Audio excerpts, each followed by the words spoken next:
continues dribbling right there. As he kind of gets away from the tackle, he kind of looks up and decides to try to take a shot, and you kind of see that, Alex. So you drop a little bit, and then look at this save right there. Oh, look at that athleticism. That's that Jersey athleticism right there that we talk about, being able to push off right there. So let's kind of start it from here, Alex, and tell us what you kind of see from the initial point. So obviously he goes in for the tackle. I'm probably like on my 6. So yeah, so like I said before, like 30 yards out, I'll probably be around my 6. It's not too high, it's not too risky. And then and keep playing it. Yeah, okay. Yeah. So he misses the tackle. I see that the guy he's getting closer and he has space in front of him. So I decide to draw back a bit because I don't know, but I can infer that he might shoot it. And obviously now I could see he's about to just blast it. And I kind of maybe I'm like 2 yards off my line. I think that's a pretty good distance, a pretty good high line. And yeah, just react and make the save. Boom. And I push it into a good area as well. Just make sure that it doesn't go back into the mix. Make sure it goes either out for a corner or out to the side for a throw-in, or just making sure the ball doesn't end up back in the box. I want a lot of young goalkeepers also to see this too, and I know it is a little bit off topic here, but the fact that you just brought up, playing it into a good space. Look at, and Saskia can add on to this. Look at his position when he gets up from the recovery. If that ball had spilled in the space in bounds, you would have been there for that second ball, based on your shape, based on all that, and then of course the congratulations, to your teammates, because it's all about them. Saskia, anything you want to add here? No, but I think this goes back to what we were talking about, is taking those quick snapshots. And this is a perfect example of why you get depth. He's got way too much space coming into the top of the 18. So Alex has to drop because he does have the option to shoot. If there was pressure on the ball, to the point that that the shot is unlikely, then you can tell he's probably going to slot it to the outside to his player running in. And those are those quick decisions. But because of the amount of space he has at the top of the D, you have to recover and get set in good position. So it's a perfect example of what we were talking about. And I want a lot of people to see this right here too. It's not, Alex, it's not big movements. It's just a slight adjustment of your feet into a position right there. I think that happens a lot of times too, is that, young goalkeepers, they'll see something like this while we're breaking it down with them, and they go, okay, next time this happens, I need to drop back, and they end up literally inside their goal. And they're like completely like, then they're hitting the ball into the net and everything like that. So it's just these little micro movements, as Saskia always likes to say. That is my word. But if he's too deep here, this save becomes much harder, because the distance is harder to cover. Yeah, and then I love it, and just right in front of the post, right in front of the post, right there. And then, so what happens here, Alex? If he does win this tackle, you do stay in a higher position right there, right? Yeah. Okay. Cool. And then boom, perfect slide. I love it. In fact, freaking love this. This is amazing. All right, let's move on to this next clip right over here. First, I just want to show everybody. Look at that, the hand slap. Look at that intensity right there. Okay, so now this is a little bit of a different type of a situation right here, and we're talking about. Hold on. Actually, there's a question on the audience right here, so let's just throw this up real quick. This is from Enzo, over in Sweden, and he goes, Alex, how does the pitch quality in front of your goal line affect you? Do you set wherever, or do you adjust regarding to the no grass area? That's what. I mean, yeah, it's a good question, because in England we have some questionable pitches where the goal mound is just all mud, especially on the rainy days. But you kind of have to just be like, all right, like it is what it is, and pretend that it's a perfect pitch. And just set how you would if it was a normal pitch. I mean, it's unfortunate that there's mud there, and it might affect the ball and the bounce maybe, but you kind of just have to just play your game as you would on a grass pitch. Yeah. Saskia, anything you want to add to that? No, exactly. You can't worry about it, because if you're going to worry about what the pitch is like and set according to the pitch, then you're going to be out of position. So you got to deal. I think one of the things that I've seen a lot of, you know, and obviously, you know, Alex, you know this in the United States, that there's a lot of youth games, especially that are played on turf. I'm sure, obviously, in the Jersey area with the, you know, the weather and everything like that. A lot of times that We turf are gets the garden state. We have a lot of grass, Mike. Okay. All right. Okay. I just figured it snows, it rains. You guys play in domes. My and all God, that, so- you're so from California. Just stop. But like when turf is beat up, though, right, Saskia? When turf is beat up, I've seen this where a lot of kids, you know, they don't want to stand in the beat up turf area because their foots get Look, caught. bottom or line, whatever. this is a dumb conversation. You set where you're supposed to set. See, there's that jersey coming out right there. Yeah, I'm like, what are you talking about, Mike? I'll get the accent on for you. You set where you're supposed to set. You can't worry about it.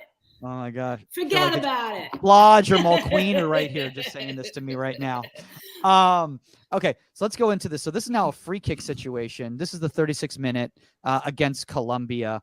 And the number 9, Jose Mulato from Deportivo Cali, shot is hit.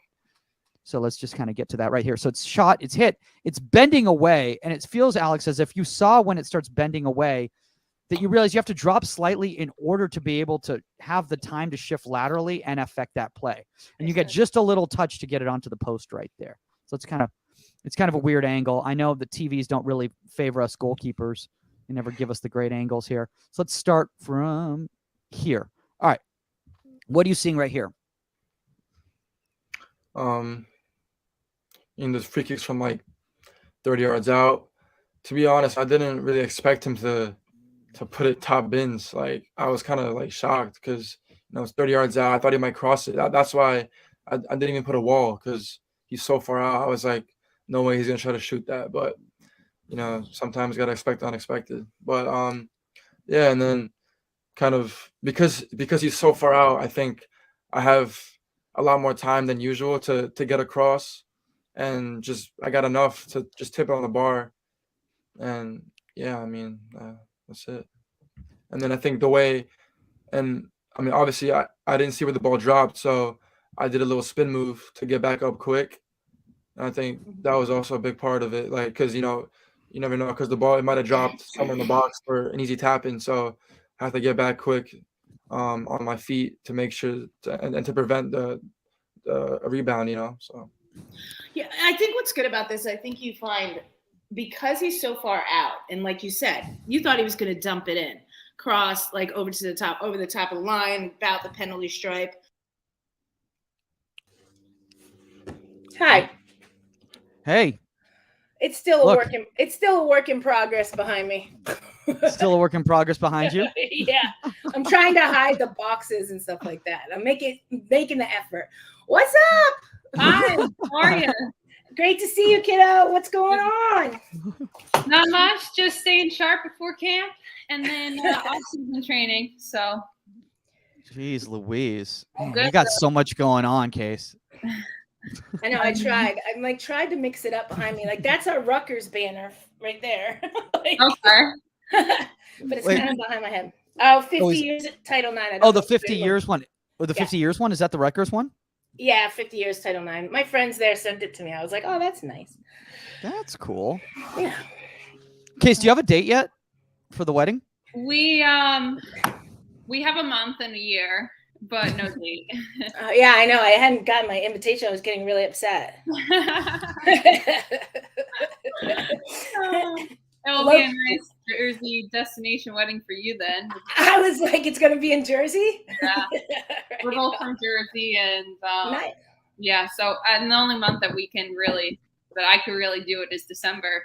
And I think he would like me to be at our wedding day, so we have to do it in December. Oh, so a winter wedding in New Jersey. Could you imagine? Yeah. If it snows, I mean, that's cool. If it snows, exactly. Yeah.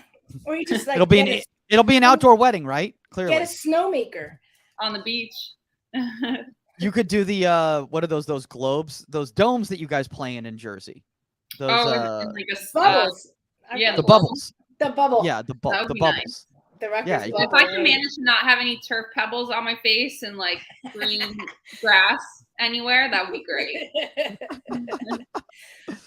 Oh my god. I don't know if they ever redid the turf in there, but Mike, that was one of those like banes of my existence. The turf in the boat. I mean, great. We got to train on a full field indoors. It was awesome. For sure. It was definitely laid on something hard though. Yeah, absolutely. Yeah, I agree. And don't get wrong, you froze your butt off in there. It still was cold. Yeah, because it takes a while. Like if your first practice in the morning, like it has to heat up. Yeah. Oh, it'd be so cold. But then again, you don't want to be after football because they like spit and they bleed over, and it's just like nasty. So gross. Yeah, that's fun. All right. On that note, we will start this. You guys can keep chatting that Jersey Dome toast stuff. Here we go.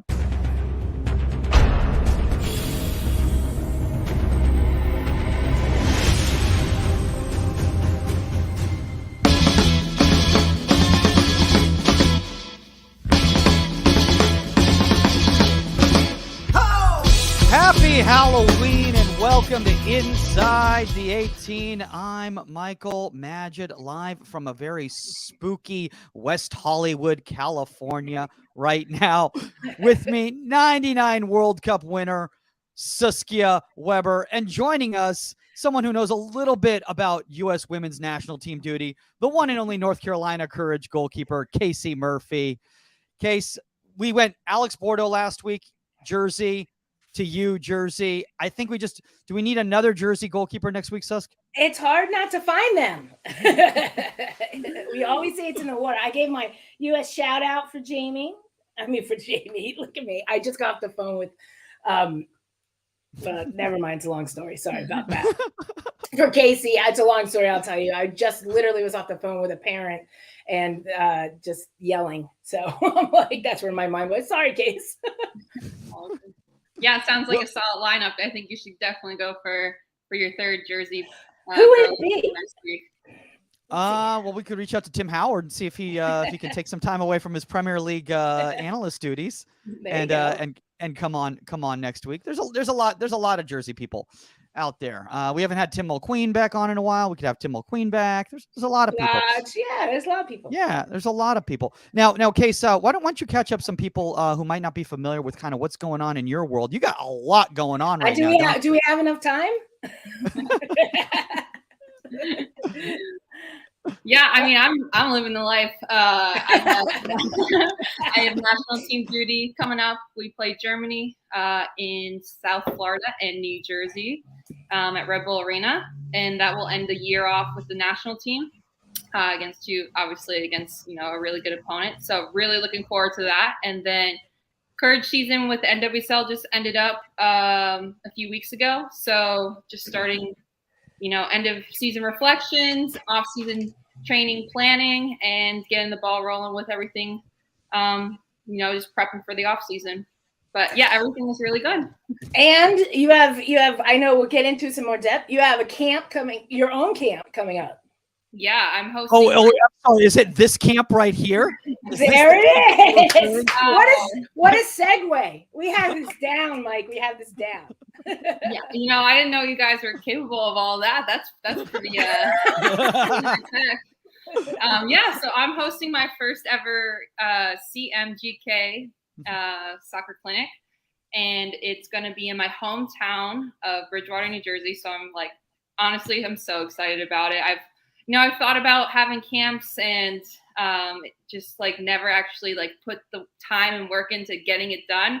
And so this year I was like, what are some goals I want to, before the end of the year, what is something I want to get done? And a camp was on the top of that list. So I'm really excited about it. I'm bringing on some staff that helps build my foundation of goalkeeping as a youth goalkeeper.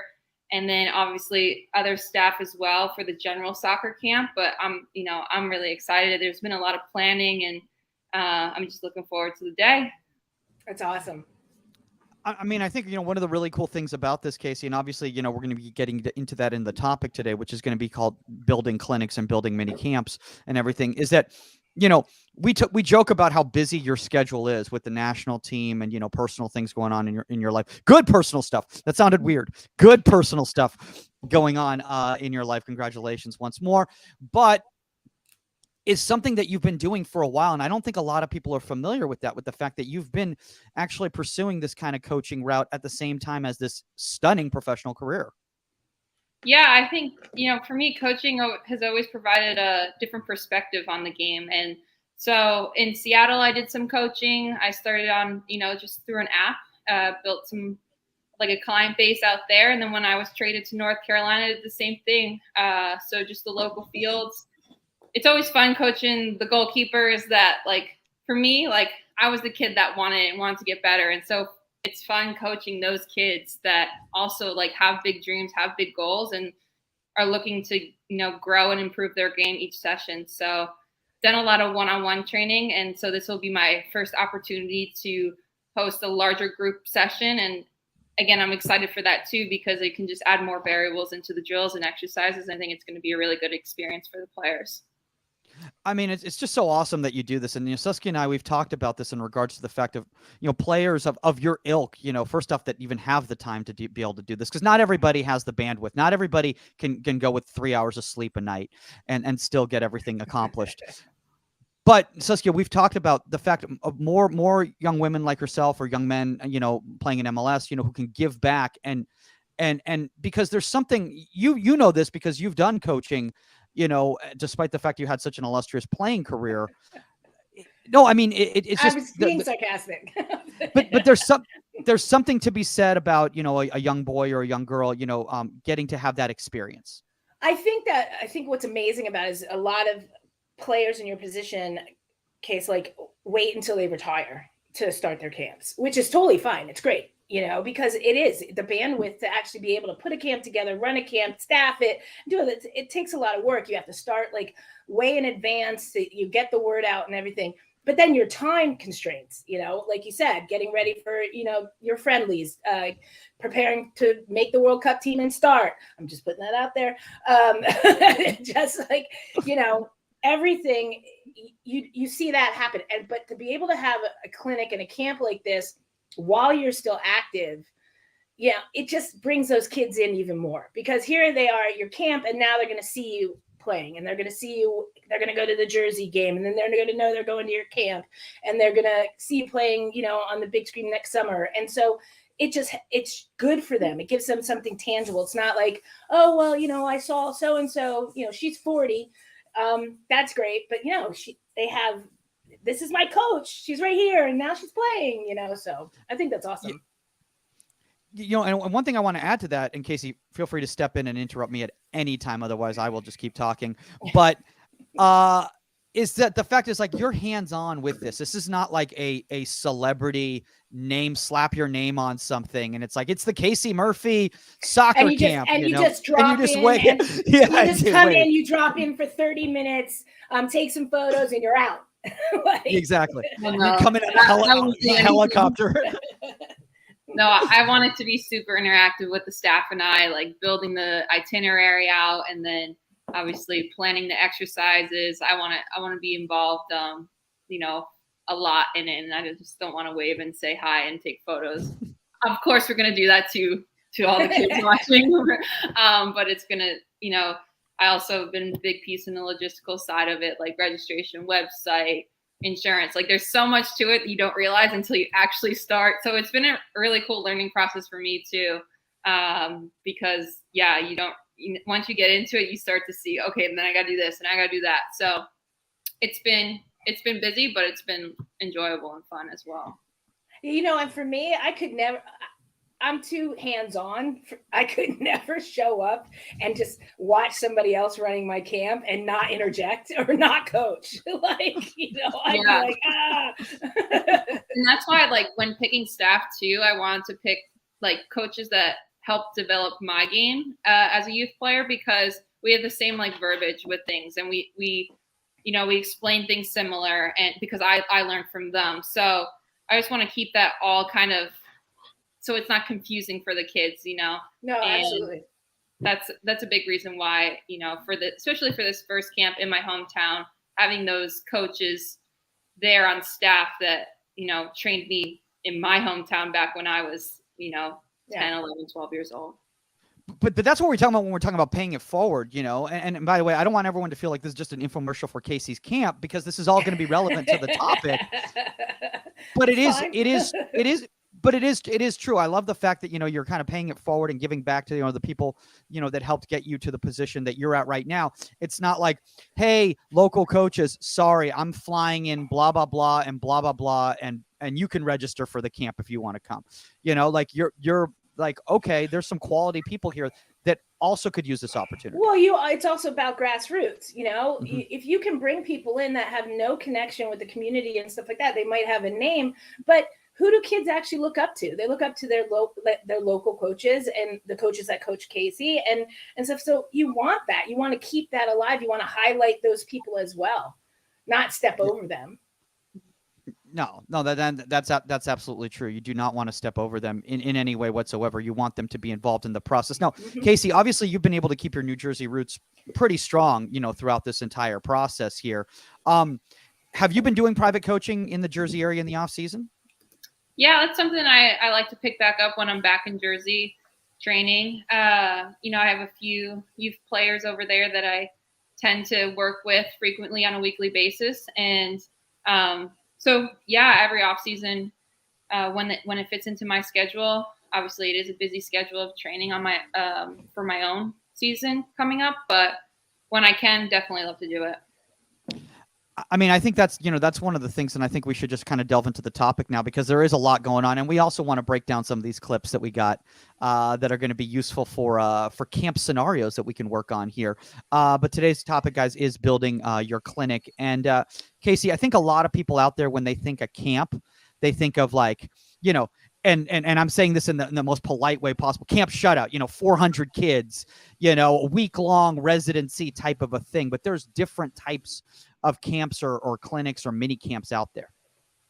Yeah, the one I chose to go with was breaking it up by age groups. So on the second day is going to be the elite level goalkeepers. And on the first day, I have an intro to goalkeeping, and I have a elite level goalkeeping for the younger kids as well. So if it's a kid 7 to 10 years old that's just starting off, they're probably going to be in the intro to goalkeeping. It will be, keeping things pretty simple, technique, and, breaking down the basics, the fundamentals. That elite level for the goalkeepers in that age group will be a little bit more advanced. And obviously the second day you bring in your high school kids, and that's when, we can get into the two topics for this camp. It's going to be high balls, and the other topic is going to be 1v1 reaction saves. Man, I remember doing camps and being somewhere for like a week. like killing these, a week. I was just like trying to figure things out. I was like, what do I teach now? You have like 3 different sessions a day for a week.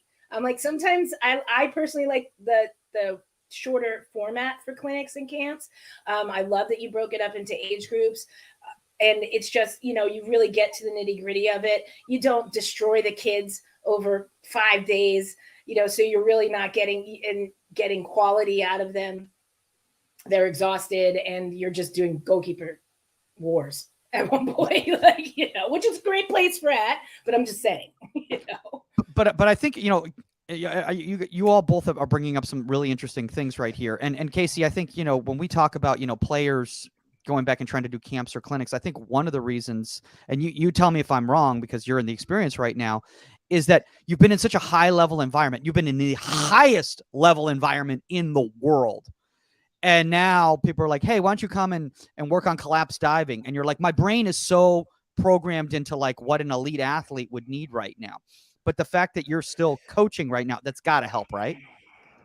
Yeah, I mean, going into these sessions where it is a lower level goalkeeper, I always make sure that I figure out the intent. Oh, we lost. Oh, I'm back. Hey! Repeat that. Sorry about that. I was just saying, like, based on the level of the goalkeeper, you can always break things down. And so for me, it's going into each coaching session with an intention of what it is that I would hope the goalkeeper gets out of that session. And so that they feel like there's a why behind every drill and exercise that we do. So that really helps, even though I played in such a high level environment and currently in a high level environment. When I go down and I decide, I'm going to coach a session, you kind of flip the switch and you say, okay, break it down this way, break it down that way, so that they understand. Yeah. I always found that from that coach's perspective, it helps you as a goalkeeper yourself, like training and looking at a goalkeeper as a coach and breaking down, seeing where their footwork is, seeing where their balance is, seeing how their set position is. It's education for yourself as well. At this day and age, I just teach and don't demo. Unlike me, who went and played, I played 2 games last night. Every time you're on. I was telling Casey about this. I was like, yesterday I got asked to play in a 7-a-side game. And then afterwards, what happens in these situations a lot of times is the next game, a goalkeeper will not be there. And so they'll say, hey, keeper, do you want to play another match? And I'm like, well, I'm already here. I might as well do that. Don't do that. Don't play that second Are you getting match. ready for the 7-a-side $1 million tournament? I don't know, but I was flopping around all over the place like a salmon. It was a little crazy, but so back to the topic. Sorry. All right, tangent. No, but I just think that and I think for you, in between what you're doing, it's kind of a good mental break. So it's not just train, but also to be able to turn around and coach. And so you're still educating yourself and you're seeing it from a different perspective, I think is great too. Yeah, the perspective is obviously the biggest thing. And I would say another thing is you realize how hard it is to take your own advice sometimes. Like, oh my God. Like, I'm preaching like different, like really helpful mindset and physical and, all different stuff. And I'm like thinking, yeah, I need to get back on track with this and that if I'm telling the kids to do this. Last time I played, what was it, like five years ago, I was training with, I jumped into training and stuff because I was going to go play in that Congress game and congressional game, dislocated my shoulder. That was great.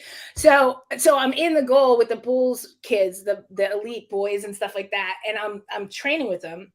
And, I make a save and the ball like rebounds and I'm like, I can't get up that fast anymore and stuff. But damn, the kids were brutal. They're like, coach, body weight. Watch. They were hammering me. I was like, oh, yeah. I will say this though, Casey, I think one of the things, especially about coaching when you're still playing is that a lot of times when you can slow it down and you get into an environment where you're working on basic foundational work, you start recognizing little things here and there and you go, oh, you know what, maybe I actually need to be putting more time. And I'm not saying you specifically, but I've just noticed myself, like I need to put a little bit more time into that because I forgot how important this or that was. Yeah. But even watching your training videos from last week, you get a lot, you get a lot of repetition in the basics is what, it's like it was in tight training, footwork, positioning, body weight, hands to the ball, everything. And that repetition is important. And it's what you do when you coach a camp and a clinic, but people don't realize that even as an elite athlete, as one of the best goalkeepers in the world, you still have to do that stuff for muscle memory. It's actually really good, Saskia, that you brought that up because obviously, you work with Nathan Thackeray over at North Carolina Courage, and he takes his job pretty seriously, and he takes haunted houses very seriously. If you've seen the pictures recently of the haunted homes, but being in an environment like that where you're being taught consistently and around another veteran goalkeeper like Caitlin Rowland, and obviously an up and coming goalkeeper like Marissa. It probably provides you with an environment where you can kind of keep learning as a coach as well, too. Yeah. One thing that I learned from coaching is you kind of want to now as a goalkeeper, you want to be that exciting person to coach.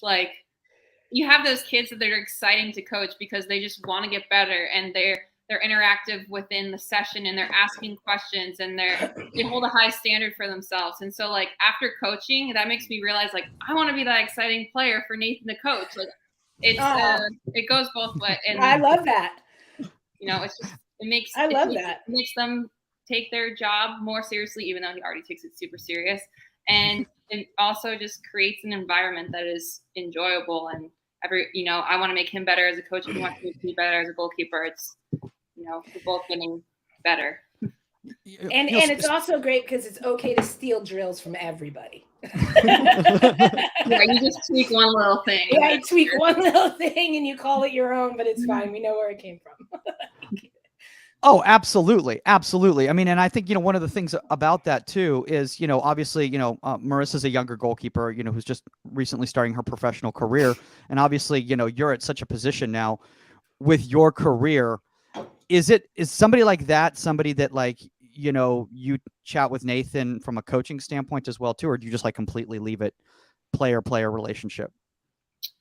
No, I think like what's great about the North Carolina group is Nathan will say, hey, watch this for Marissa, or hey, watch this for Kate, and vice versa. Hey, watch this on Case. And so we have, 4 sets of eyes going instead of just Nathan all the time. And I know both of, the other keepers at Courage too get individual coaching in, and Kate also works a lot with the NC Courage youth program. So she is also a very well trained coach as well. So we use each other as resources constantly. Oh my gosh, I didn't even think about this. What? Every goalkeeper at NC Courage, Saskia, is coaching. That is awesome to see. That's awesome to see. That is what you want to see. Because we've talked about this, Saskia, in regards to like, there needs to be, I don't want to say a push because you don't want to force anybody to coach, but there's definitely a need for more former players to get involved in the position, or current players to get involved in coaching, because, as we've said for a long time, people thought, that the gate was shut for them in those opportunities. So I want to know, what was the biggest hurdle setting up the camp and clinics? There was a few things. I would say coming up with your logo. And like, so for me, it actually worked out really well, because I don't know why it took me so long to realize that I'm engaged. I knew you were going to do that, Mike. And next year I'm going to be married. And what I realized was my initials are going to stay the same. So I was like, okay, great. Instead of calling it Murphy, whatever, or Casey, whatever, I can use my initials, because my last name will be Mirabelli next year. Nice. So it works out really well that, CMGK will be suited through the wedding.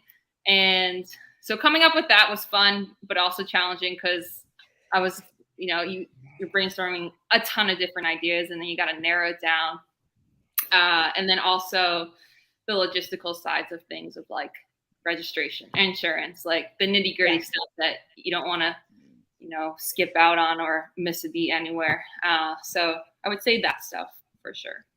I would say that that's another thing too, in regards to, players, trying to put on a clinic or a camp or anything like that, is that they don't recognize how many resources they have in place in themselves with people around them that can help them with that, because of the amount of bandwidth that they have.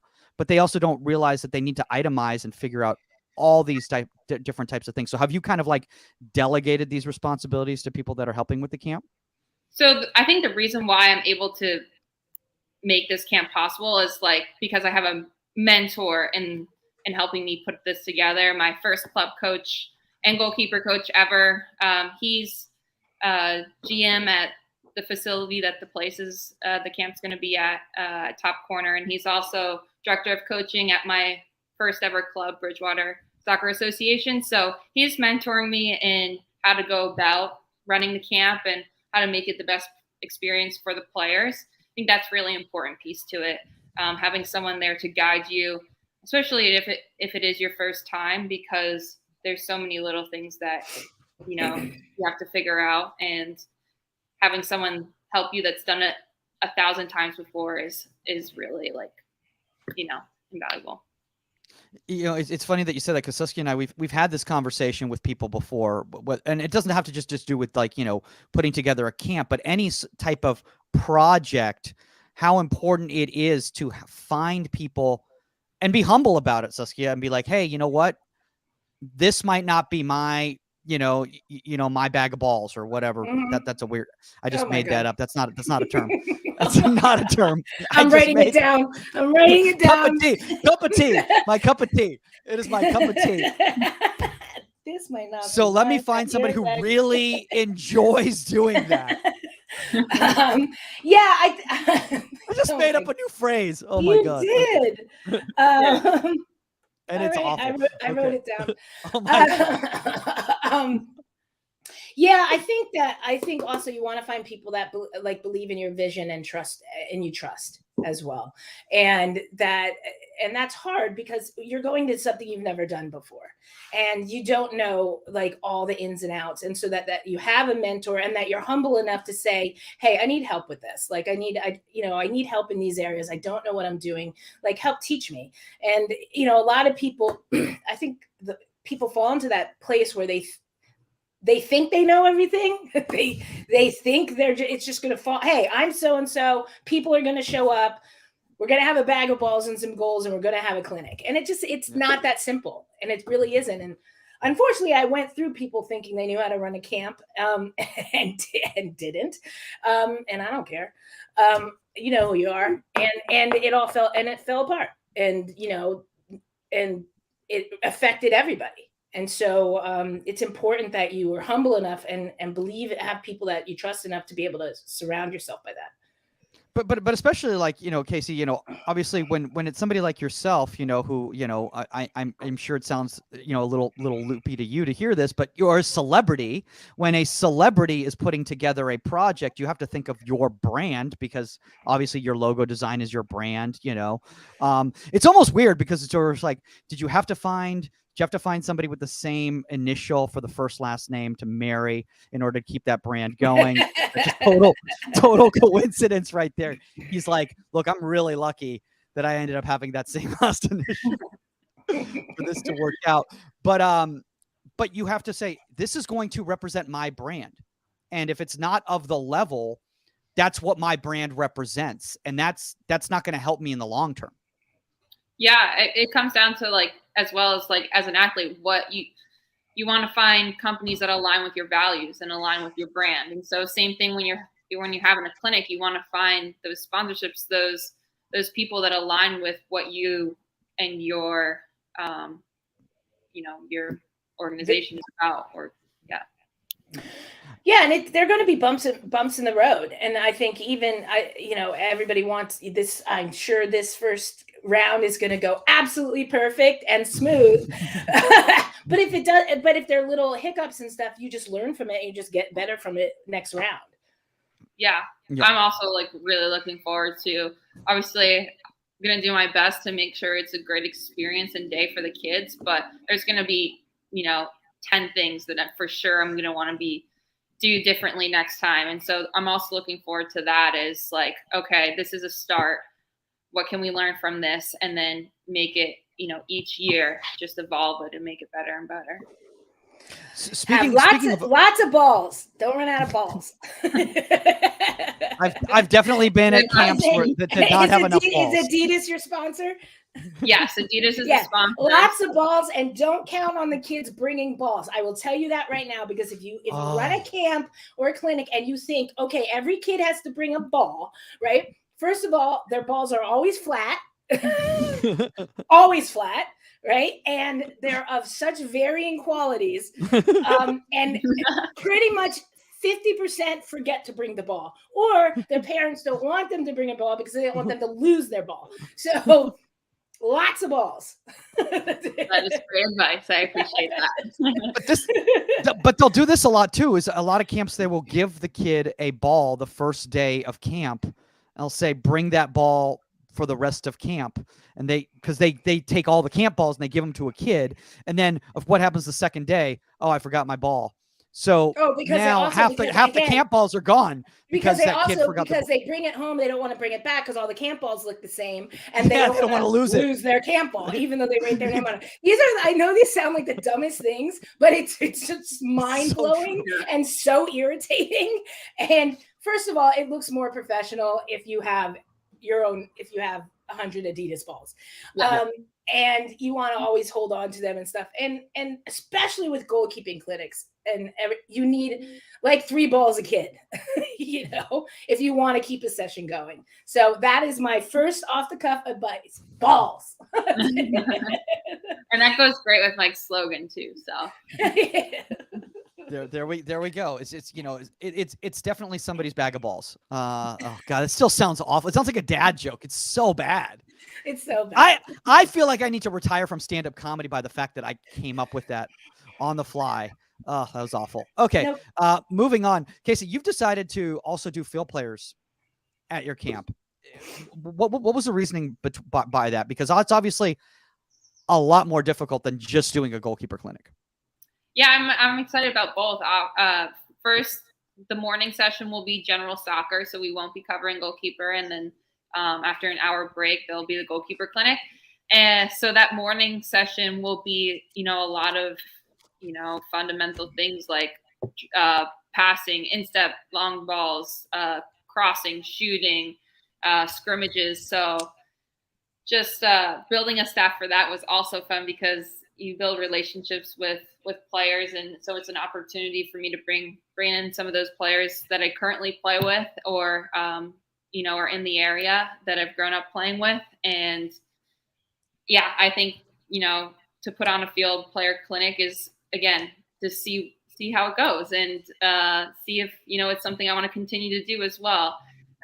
So I'm just excited for the general soccer event. I think it's great to combine the two. I think, number one, if you want to survive the weekend with your legs intact and you're not the one, and you guys aren't doing all the servicing. But I think also once you do the clinics and to be able to like put them in goal and have them go against like age players and see the different like mistakes and shots and everything that they're going to see, other than just like coming off of top, you and top coaches, you want to put them in those environments because it's the environments they play in. And you see a lot now where you'll have like a keeper striker clinic where the strikers are doing all like proper technique on shooting and stuff. And you have the keeper clinic and then you combine, and then it's like, shooting through balls, crosses and everything like that. So I think it's great to mix them. I love what you just said right there, Saskia, because, Casey, the goalkeeper coach at North Carolina Courage that you might be familiar with, the one and only Nathan Thackeray, years ago, he said, one of the issues that he always felt with clinics is the fact that it wasn't realistic to the demands of the actual games of these goalkeepers, of these youth goalkeepers, because these weren't the real pictures they were seeing. These were adults striking a ball, which is very different than a 9 or 10 or 11-year-old striking a ball in that same scenario. Yeah, I mean, what's great about the clinic is you have a lot of numbers where the kids can work each other. Obviously, I put together a structure of what I would like them to do, but I'm not going to be the one necessarily serving every ball or shooting on the kids constantly. They're going to be shooting on each other, and I'm just there to guide them through and make coaching points. Yeah, and like you said, Mike, what's funny is like we're like, okay, let's say you put together a crossing drill. Okay, so if you have adults crossing the ball, they're hitting nice crosses, right? They're hitting good crosses in. You have near far slot runs and everything like that. That's not reality, right? You put a 10-year-old out there to cross a ball, and how often can a 10-year-old ping a ball to the back post? They can't, and not consistently. And so that's not what your 10-year-old goalkeeper is seeing consistently. They're seeing like dinked balls. What do they do to deal with that? And that's reality. And that's it can't be that perfect picture. Yeah. I love that you said that right there, because the game is messy. And I think a lot of times, Casey, people try to put camps together and they try to make them organized. And there's obviously you want them to be organized. You don't want chaos, but you also want it to be but you also want it to be realistic. Sometimes these drills are just drills. and they're just so that when parents walk by, they say, "Oh, that kid is learning something because they're moving through cones and catching a ball and getting into another line." But there's a difference if you're going over, if you're doing your keepers and you're training positioning and you're going over crosses, right? There's a difference between now you need a proper ball struck, you need to see that and everything like that. But then when you combine them with the field players, now the reality hits, and now what they really have to deal with hits as well. So you want the best of both worlds. Yeah, I want to say this right now because I want to go over some pictures of yours, some scenarios that you've had, some very, very amazing moments that you've had in your illustrious career in the last few years right here. But before we go into that, I just kind of want to say that when you're doing the field players, do you break it up like the goalkeepers, or are you doing it a little bit differently, kind of like putting players that fit specific needs for the goalkeeper session? For the general soccer camp? Yeah. So obviously registration is still going on. We don't know where numbers will be at quite yet, but well, now that you're on here, they're going to be like through the roof. Forget about it. Especially the first half was total promo of CMG. Yeah, you can cut all of that. You can splice it up, use it on socials. You're going to have to get a hotel. People are going to be flying in from all over the world. But yeah, so once we kind of see where we're at with numbers, there'll definitely be rhyme and reason for why we break up the kids into whichever group. But we just posted it last week, so we're still getting everything figured out in that sense. Yeah. Hey, oh man, you might have Rafael flying in from Texas all the way to New Jersey. The one and only Rafael Soto. Oh, and we didn't even say that. It's boys and girls. So yes. Yeah. Which there's no reason it shouldn't be. No. Actually, you know what? Before we get to the clips, that's a great point, Saskia, that I didn't even put in the rundown, and I didn't even think about that. Casey, was that a conscious decision to go co-ed as opposed to just a women's camp or just a boys camp or anything like that? Yeah, I mean, from personal experience, I've been training with the under 19 academy boys the past 2 weeks since our season ended, and just I personally love playing with boys, and I played with boys growing up my whole life, so I think it's a great for females, but also I see like I'm able to push the boys too, so both the guys and the girls are benefiting from a co-ed group, I believe. Absolutely. All right, we're gonna go into this, and we're gonna do it a little bit different than we do a lot of breakdowns. So instead of talking about these wonderful moments from a game standpoint, we're gonna put our coaching hats on after we break down the session and see how you can incorporate these pictures into your clinic. No pressure, anybody here, but I think this is gonna be fun, or it's gonna be a total disaster. So let's see how this works out. Okay, so this first one, this is in the 73rd minute against the KC Current, I believe. I think Kaiser plays a slip ball in. I think it's between the lines. You recognize there's open space, so you kind of come out.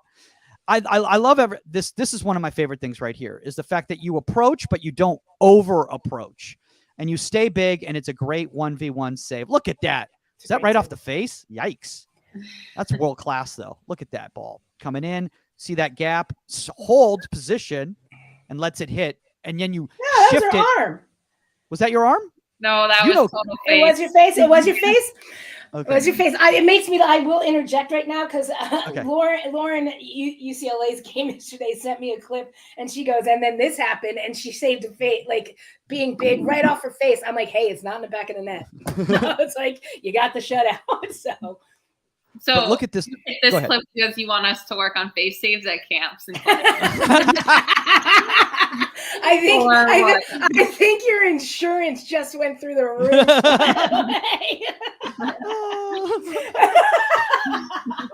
Great clip to start with, Mike.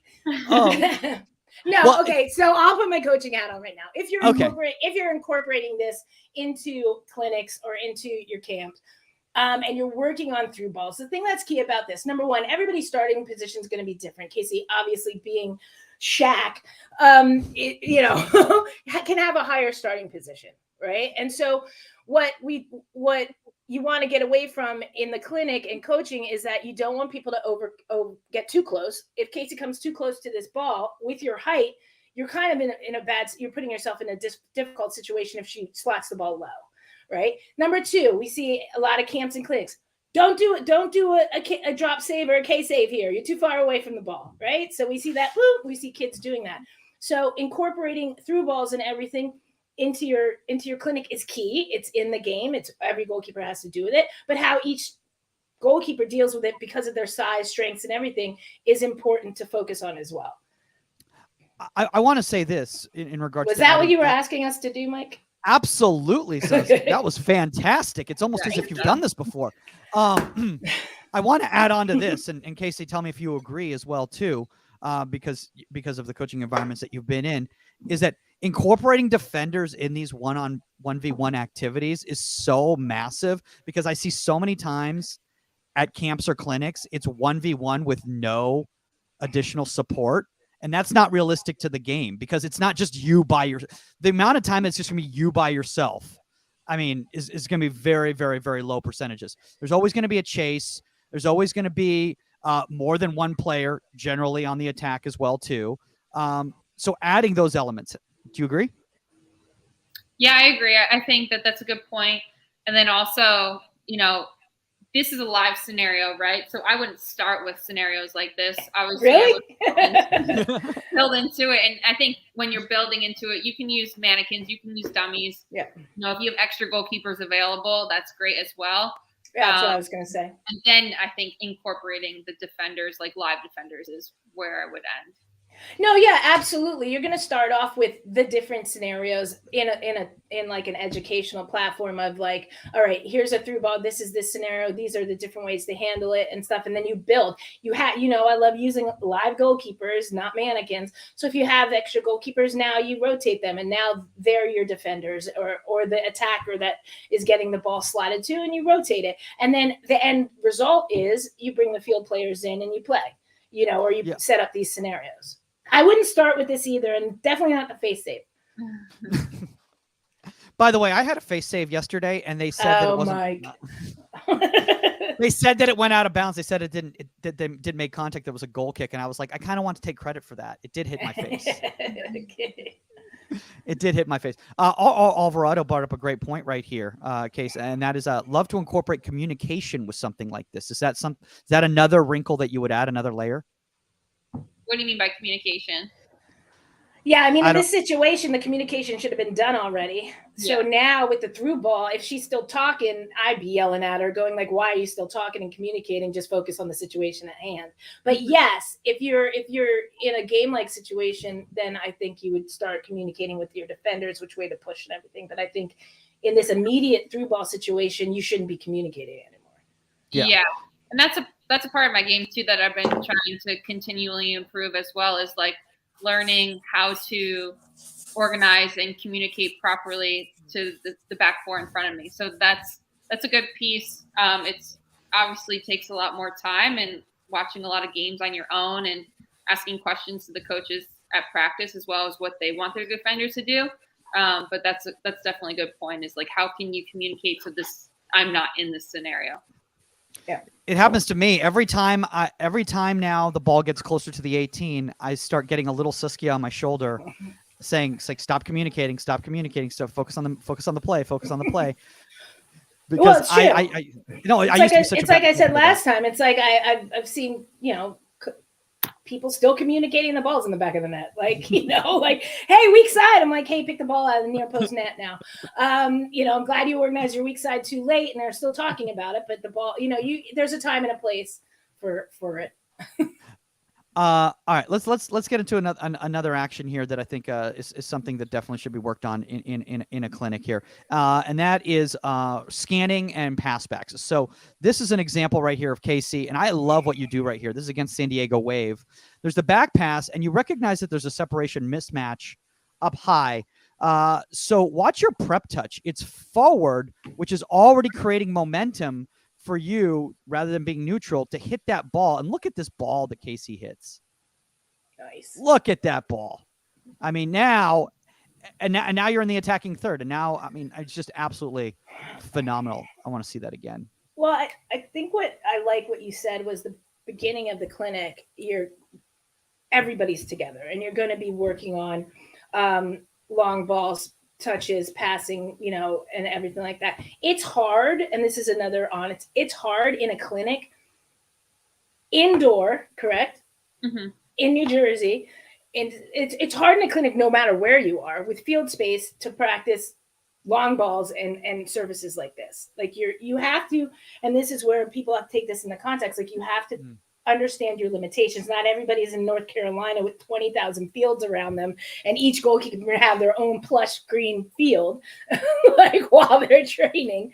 But I think that, I think you have to take that into consideration too. With, you can work on the technique behind it, but you're limited with that in camps. I love what you just brought up there, Saskia, because I think that's a mistake I've made too, in regards to, because you'll go to these coaching clinics, these license courses and stuff, and you're doing them at IMG, and there's 1,000 acres, and you put this whole session together, and they're like, that's absolutely brilliant. And then you come back to your club and you're like, I'm so excited because I just worked on this stuff. And then you get there and you have 25 yards like in the corner, and you're like, oh, that's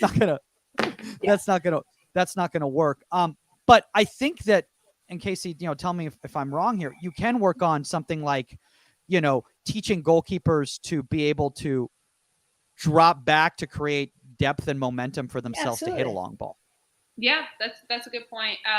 Obviously, spacing is something you have to be aware of when you are having, bigger sessions or clinics. And so, yeah, this might not necessarily be something that we can work on, but like you said, the technique, and if they can learn the proper technique, they can go back to their club teams or on their own and practice it. So if they get, if they're able to take away certain things from that, then they can go work on it their own. Obviously, we only have 2 hours together. There's only so much you can do. You can do this in a small space. Even pros train it where it's just like, whether it's, pass, watch your first touch, set yourself up, or it's a one touch and everything. Just teach the technique, not necessarily the 80-yard bomb that Casey just hit. One of the things that we do a lot in Courage is obviously we watch our touches back. So Nathan will clip all of my touches from a game, and then we'll go and we'll review it. And one of the big things that he has me recognize is where the numbers are, where the space is. So that's something as well that you can show on a board, or you can show in clips to the athletes. And then so once they're aware of it and then they practice the technique, that's when they're going to be able to use it in the game. So if I can make them aware of certain things to look for too, that's probably just as good as, going out and working on it. Now, this is something that's very difficult to replicate unless you have a Sam Kerr who's coming to your camp. This is a shot from distance. I mean, and I'm joking about here because this is something that obviously shot stopping is something that kids love to do. Young goalkeepers love to do at camps. But this is a really great action by yours, because Sam Kerr picks up this ball, she turns, she recognizes that she's got space, and then she just rips it towards the near post. You're kind of an obstructed view right there. And you just make a simple shift, and what a play right here! I think this was the woman of the match game, was it not? This was the first cap game, yeah. So it was. Yeah. Wow, look at that touch right there. All right, Susk, what do you do in a clinic with this? Find a Sam Kerr? No, I mean, you can, depending on the age group and everything, you're going to have to build to this again.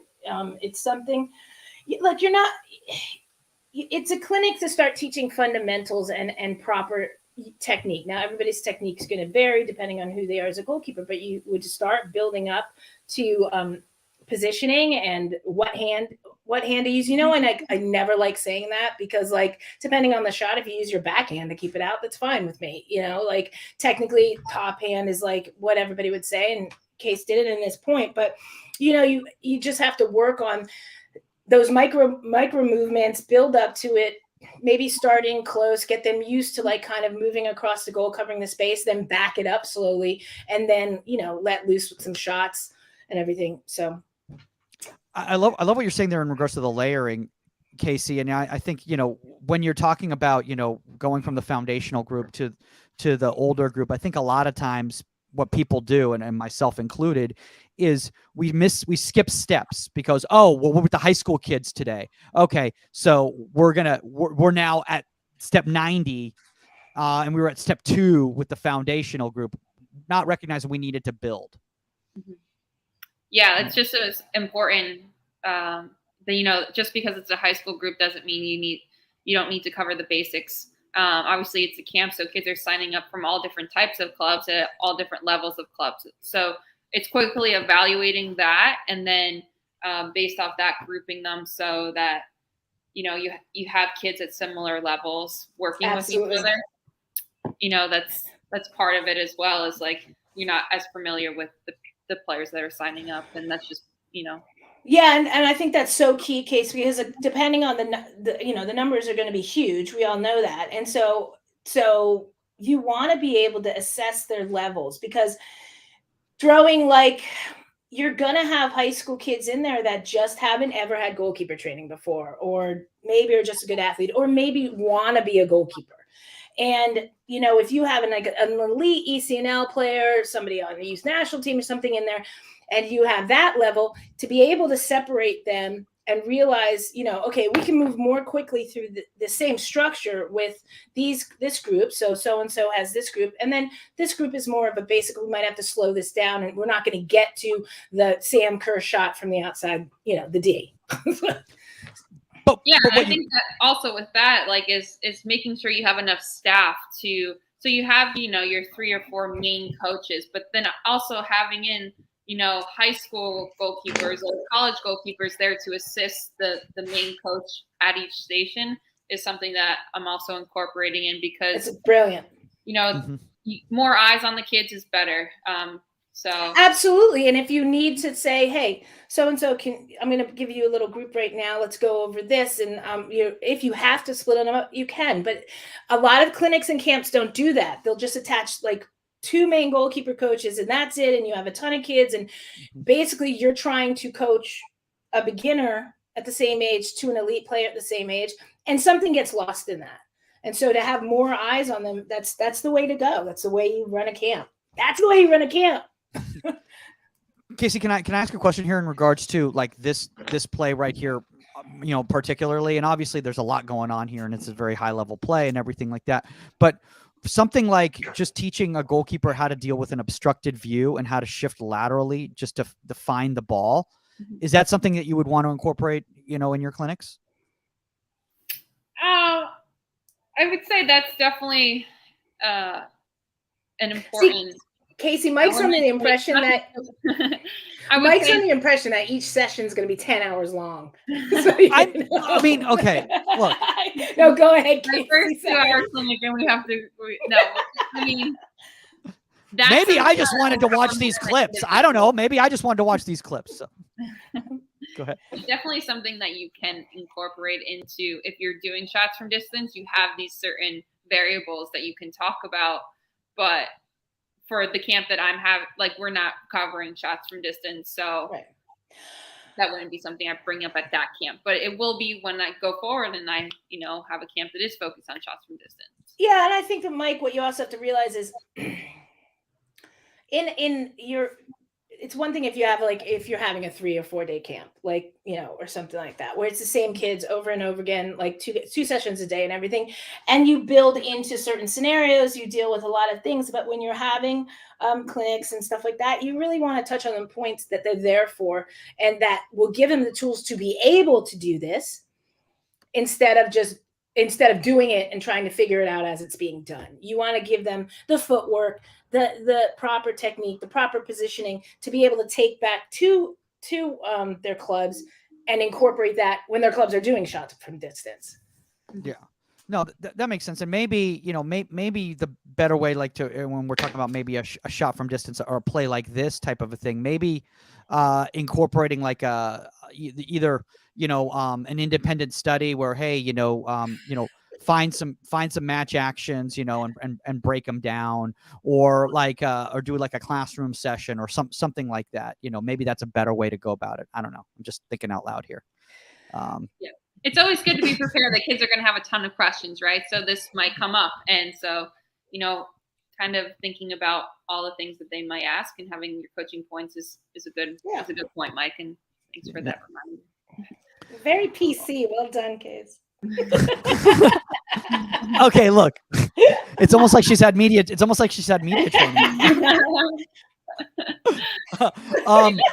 Maybe a little. My favorite thing is like yesterday, like Casey's like, hey, do you mind sending me these clips beforehand? Like, so that and she's like, oh, well, I guess we can use these. Sure, why not? Let's do it. Okay, let's see what we can do with this. This is a fun exercise, everybody. And this is a play. This is the 74th minute.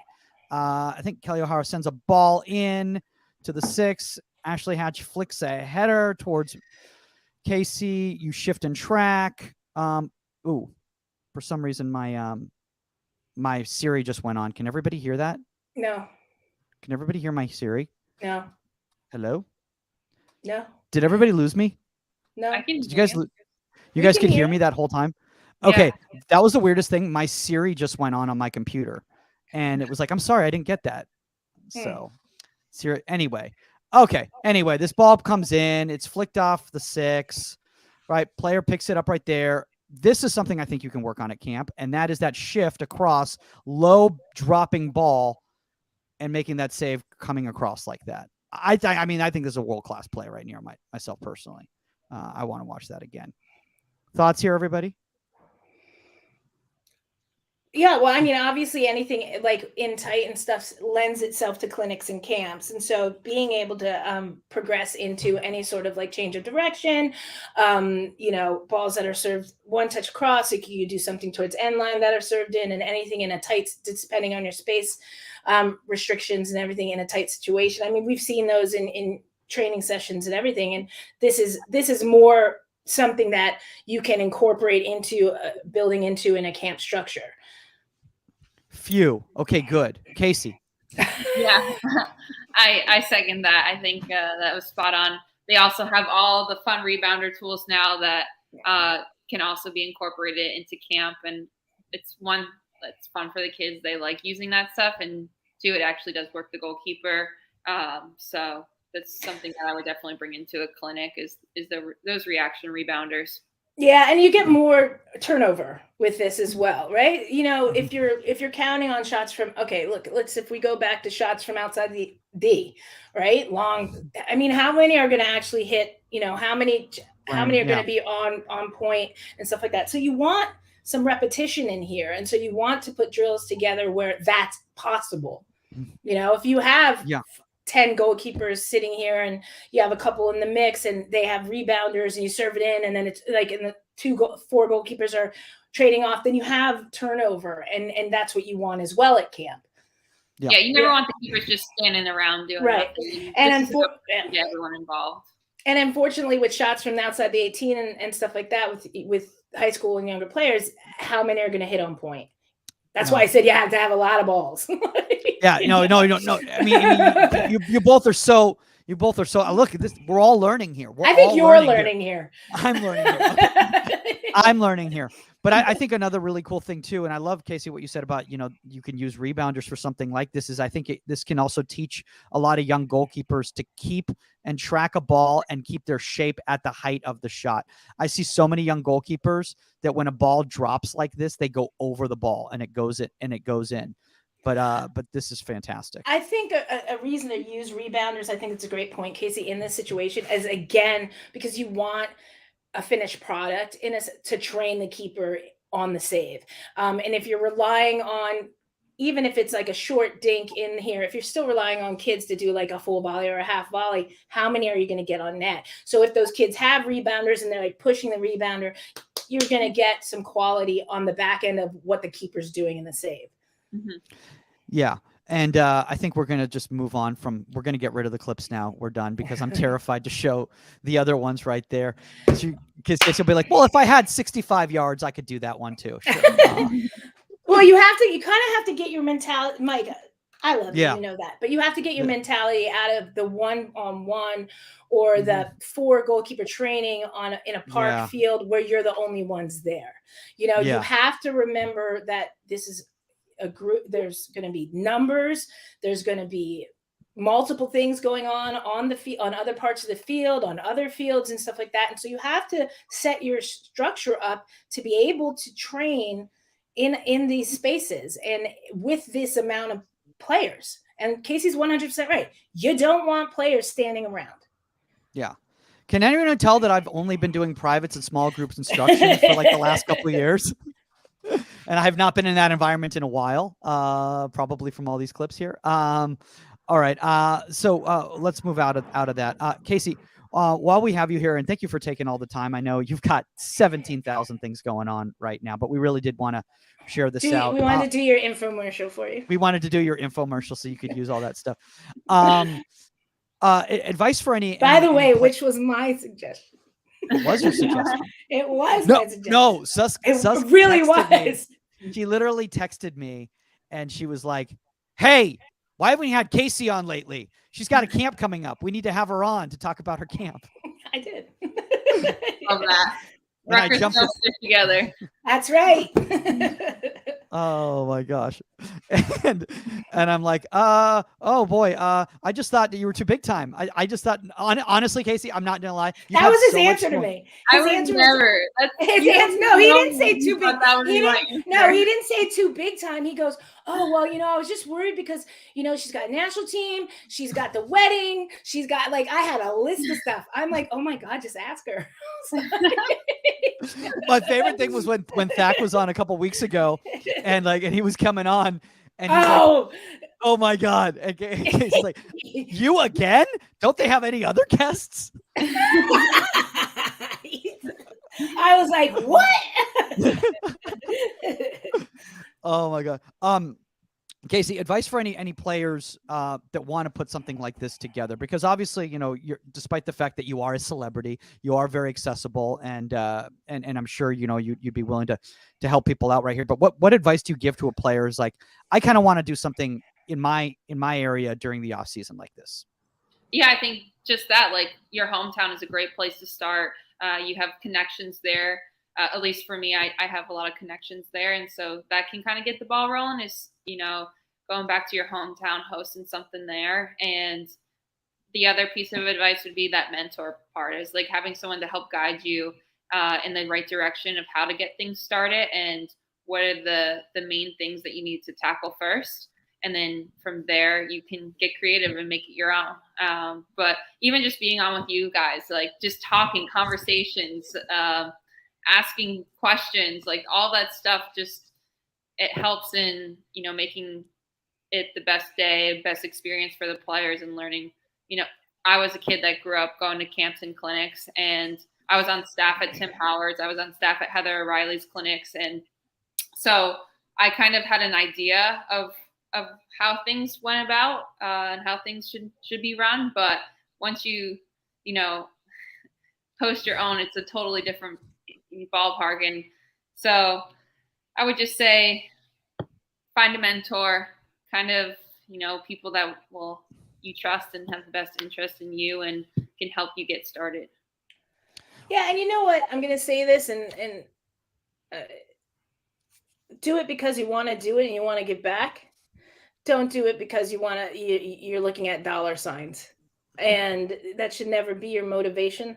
It should, obviously it's a perk, but it should be because you want to give back to the community to help you get you to people out there. I'm not telling Casey this, she knows this, that want to do this. Do it because you want to teach kids, and you want to spread your love for the game.